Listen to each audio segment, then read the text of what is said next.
Hey guys, it's me, Mr. 250, and welcome to a short little update video. I'm gonna go over a few things here, because I haven't really talked about stuff in a while, so I just kind of wanted to bring up some stuff, have people know what's going on.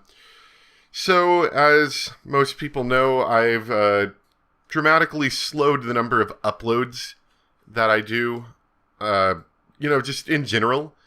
Since when I used to first start, I used to do a video every day. Then I kind of went to like an every other day sort of format for a while. And I've slowly cut back, from 3 days to 2 days to now I'm sort of at 1 day. And sometimes a little bit less often than that a week. And it's not a situation where I don't like, or I want to stop doing YouTube videos. It's actually kind of the contrary. I like doing them. In fact, I'd love to do more of them, but it's just sort of a case of where I'm at in my life right now is very difficult to, do videos every single day. Now, I will say, when I first started, I was doing half-hour videos every day, which, is about 3.5 hours a week. Well, I'm not actually doing that much different at this point. I do usually one video a week, but I've been doing 2 to 3 hour videos during the thing, so it's actually not that dramatically different from that. So in that respect, I guess I'm not doing that much different if you consider that. Though at one point, I think I was doing like hour or two videos every day, which is just like way too much. I can't keep up with that sort of thing anymore. But regardless, I just kind of wanted people to know that I like doing videos and I still like talking to people. I still like, playing new games and recording them. But it's just kind of hard to devote more time than I do. And so I kind of took the last 2 weeks off just to sort of think about what I wanted to do next. But sort of also think about, do I want to keep doing, videos, keep uploading videos and that sort of thing? And I think I still do. I still greatly enjoy doing it. However, the time thing is always there, so I'm going to start, holding myself to a little bit less of a schedule on it. I'd like to still do roughly once a week, still keep about the same frequency, but I'm going to do them maybe a little bit more sporadically, I think. It's just, I think it would work better, with my life in general, to feel less like, oh, it's Thursday, because that's usually when I've been doing them. Oh, it's Thursday, I need to do the video today. And then I need to make sure it gets edited by Friday so I can do it by so-and-so.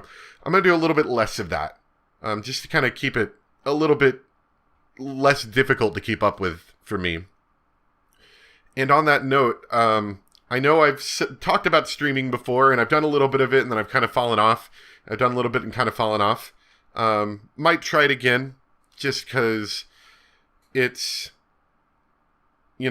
it's a lot easier to stream rather than to record, because when I'm recording, I have to, actually record it, then I have to go through and edit it, then I have to render it, then I have to upload it, then I have to put thumbnails and all sorts of stuff like that. It just takes a lot of time. The nice thing about the streaming is you jump on, you record, you jump off. You spend, 5 minutes ahead of time typing out a description, a title, that sort of stuff. It's relatively easier. And the only reason I think one of the biggest reasons I stopped doing it before was that I'd always schedule it, which makes sense in the sense of you want people around, obviously. So it's good to let them know, hey, I'm going to be recording at this time, at here, and I'm going to record till this, or upload, or stream till this point. And I think, honestly, that's kind of prevented me from streaming, because then I have to have it all set up ahead of time, and I have to make sure that I have no interruptions. Whereas if I was a little bit more spontaneous with streaming, I just like, hey, I've got, the next 4 hours I don't have to do anything. Why don't I sit down and stream for an hour or two? I think that will kind of keep me doing it a little more often. And like I said, I don't mind the streaming thing as much. Like, it's a lot easier to, to do. It takes a lot less effort to get the video online. Anyway, it's a lot. This is a lot of stuff I've been thinking about in general, but especially over the past 2 weeks. So if you are interested in that sort of thing, just be on the lookout for the streams. Obviously, one of the interesting things about the streams is that you can, if you're half an hour late, you can scrub back to the beginning and then start over, while it's still going, which I always thought was kind of a neat thing. And so it's something I think I'll be pursuing a little bit more. Anyway, that was a lot more than I wanted to talk about that. On another note, I kind of started to run, I shouldn't say run out of games, but I've started to run out of ideas for stuff that I personally have games that I've wanted to play through. So I figured I'd throw a couple games that I was currently looking at you guys. Let me know what you think, if you're interested in seeing it, if you have seen or played it, and you like it or you don't, just let me know. And by the way, these are just from like various lists online where I search, anime visual novels, anime video games. One of them was a game called Brute Letter. It's a visual novel that sounds pretty interesting, although from reviews I've read, people have said it's a little bit slow. But it looks interesting. It says Brute Letter set in the Shishimane Prefecture in Japan, where the protagonist travels after receiving a letter that's 15 years late. The letter informs you that an old pen friend called Aya was involved in a murder. The revelation leads you to set out and follow Aya's footsteps to uncover the truth and find out what happened to her. Now that synopsis off of this Games Radar website sounds really cool. So that's something I'd like to look into. Let me know what you guys think about that. There's apparently a series called Psychedelica that's apparently pretty good. The one they recommend is Psychedelica of the Ashen Hawk. Let's see. Ashen Hawk explores a darker story of a young girl with a red eye that has the power to see inside people's hearts. The protagonist hides his eye away as many believe it's the mark of a witch and therefore fears she'll be shunned. She lives as a boy and hides her eye. So that one, it sounds interesting to me. I like the concept. It's, another visual novel.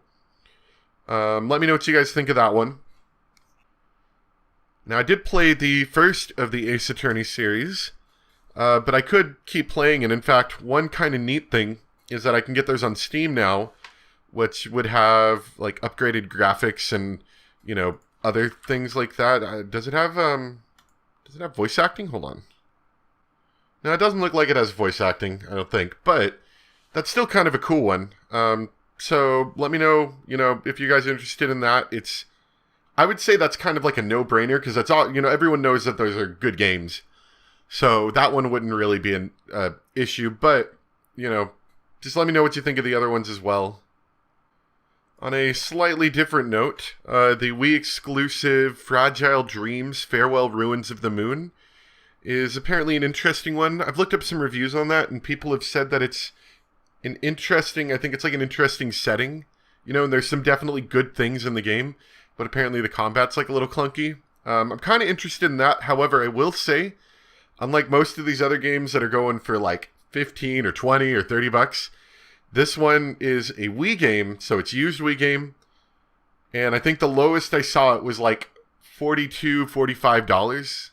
Something like that, which is crazy. I think it's one of those kind of small production Wii games, sort of like Xenoblade Chronicles and some of those other sort of games that were really hard to get for a while. Only this one, I don't think, had quite a resurgence in the same way, so it never got any reprints or anything, I would guess. That one is interesting, however, the $40 price tag for a, 10-plus year old game is a little bit much for a game that, I'm hearing somewhat lukewarm reception for.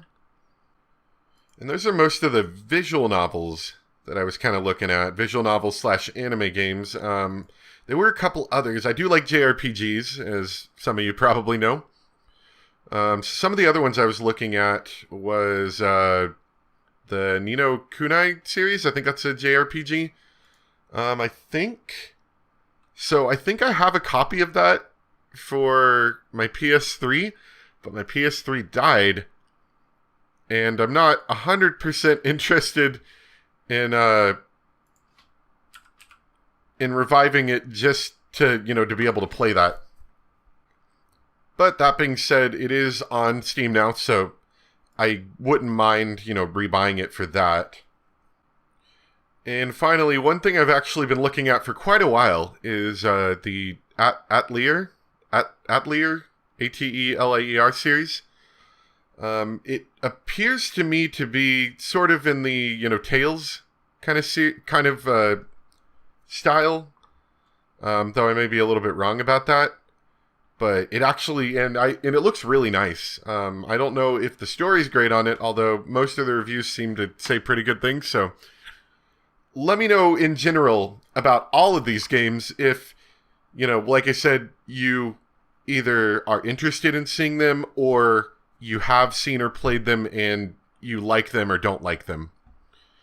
Now, that being said, I think in about 10 days, the Higurashi Chapter 8 comes out on Steam, and I'll definitely be playing through that, so that's obviously going to take me some time, but I wouldn't mind having 2, series or so running, for the time being. So if you guys are interested in any of these, or the other thing I want to say, or you have a game that you think I might be interested in, let me know so I can look into it, because I'm kind of feeling the itch right now to play more anime, either JRPG or visual novel or, those kind of games.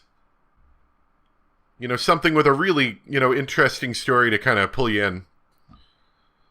And finally, the last thing I'll say is that for the time being, since it's going to be 10 days before the Higurashi Chapter 8 comes out, we're going to do a short playthrough of Tokyo Dark. I have, I think I got it as like part of a bundle at some point, and it has some pretty good reviews. I've heard that it kind of has some poor replay value, but apparently it's got, it's like a point and click visual novel styled horror game, I believe.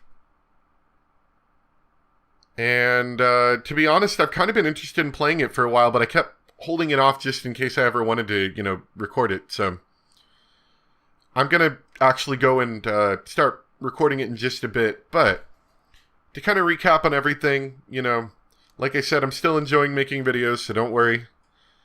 But, maybe the move towards streaming more sporadically may help. And, just kind of make it feel less like I'm sitting down to record something that I'm then going to have to edit and do, whatever with. And more that I'm sitting down to play a game and, people can come along and for the ride and talk, basically. That's the mental way that I'm processing this. And that's kind of how I'm going to treat it, is a little bit more casual, a little bit more sporadic, a little bit less professional. Maybe that's not the word, but a little bit, easier on myself, where I don't have to, put so much work into it. That's kind of the way I want to do it.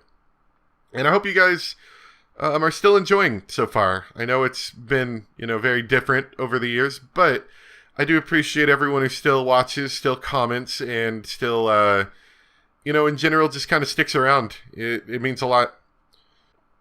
This ended up being way longer than I meant it to be. So, anyway, thank you for listening to me, guys. And if you're interested in Tokyo Dark, hopefully I will have that uploaded in not too long. If not, well, we'll be starting, Higurashi in a little over a week. Thanks for watching, guys. Bye.